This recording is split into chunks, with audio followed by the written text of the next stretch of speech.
Tama na, tama na. Lu! Lu, hindi ako pumatay sa kanya, Lu! Wala akong ginagawa, Lu! Lu! Natural.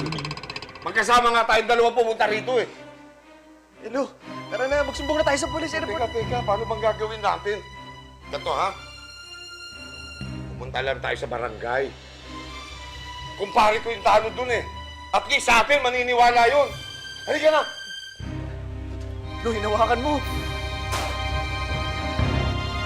Halika na, bilisan mo. Baka hindi natin abutan yung mga tanod. Lolo, sandali lang. Eh, paano kung buhay pa si Ma'am Gigi? Bagay, di natin chinek yung pulso, di ba? Pero okay na yun eh.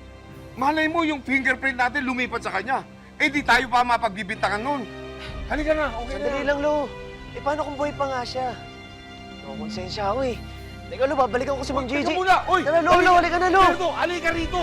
Uy! Lo, tara!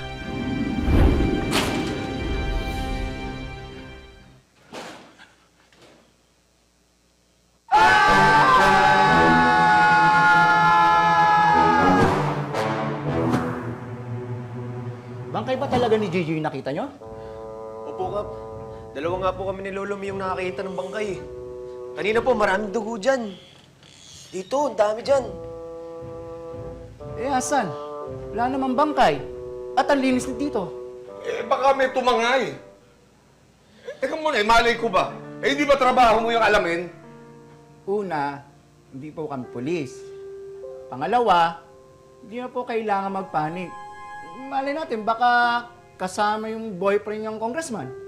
Yun! Baka yun ang tumangay ng bangkay. Eh, malamang. Alam nyo kanina, may narinig akong ingay.